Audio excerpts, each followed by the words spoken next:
All right, guys, week 4 down. Let's kick off the fantasy flyby with Cover 2. The Cover 2 League, a new leader in the pack. Show me where it hurts with a monumental week, putting up a league high of 194 points, lands himself in first place. He's got a really, really good team. I know he's been waiting for a week like this, and he finally got it. However, he did bench his team name moniker one, Jalen Hurts. He did not play him this week, opting instead for Andy Dalton, the Red Rifle, which turned out to be the right decision. Yes. He got 21 from Dalton, 30 from CJ Stroud, 30 from wide receiver Jaden Reed. The list goes on and on. 37 from King Henry. $2.5 million man was his opponent. And I'm going to say, you know what? Don't feel so bad. No one would have stood a chance against him this week. So. That's a lot of points. Yeah, that's a lot of points. So holding steady in second place is our auto drafter team. Got him, coach. No, last week I gave him a little bit of flack, for being an auto drafter. And he promptly joined the group chat and requested that I put some respect on his name, even though he was an auto drafter. But which I think I might be obliged to do this week. He made a couple moves that managed to help him stay near the top. He got rookie quarterback Daniels in there for 23 points. CeeDee Lamb, who is starting to heat up a bit. A nice showing from Tony Pollard. Good stuff all around there. Yep. Nice, well-deserved. And still in third place, yours truly, the Battle Beast. Thank God for one Alvin Kamara, leading my team to the win with 24 points. Also a nice job from Dak Prescott, the Chicago defense. Couple tutties, not bad.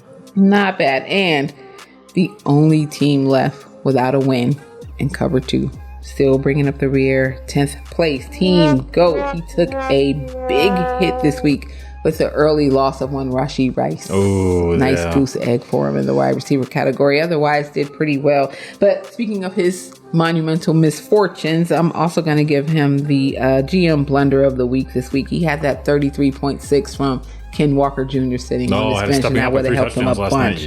That would have helped him a bunch. But I do understand that choice. Walker was just getting back from injury. Detroit has a very good run defense, so they were number one until last night. But it didn't serve him. I know, right? Yeah.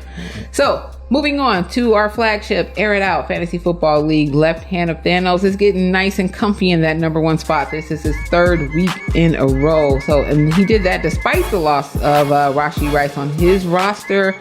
And his QBs came out to play. He had 30 from Sam Darnold, 40 from Jordan Love, which was a risky play because Love was just coming back off the injury as well. And nice showing from rushing leader Alvin Kamara. Again, nice work. Moving on, clawing my way up to the top out of the trenches. Second place, yours truly, the Battle Beast. Barely pulled this one off. I was dripping beads of sweat. Close Monday night. A lot of close matches. Yeah.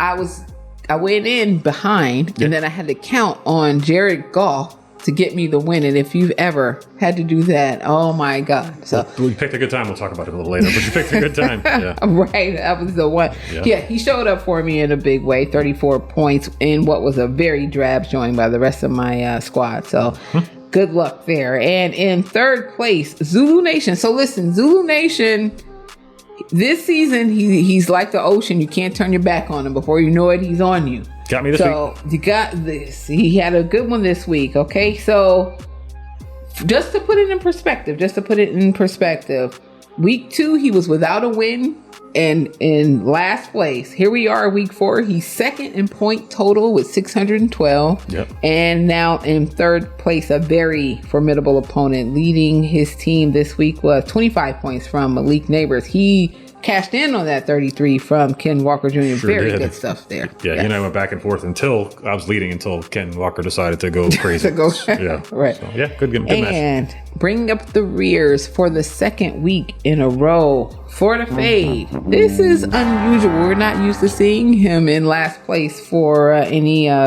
significant period of time. This is being his second week in a row. But I got to put the blame on one Kyle Pitts.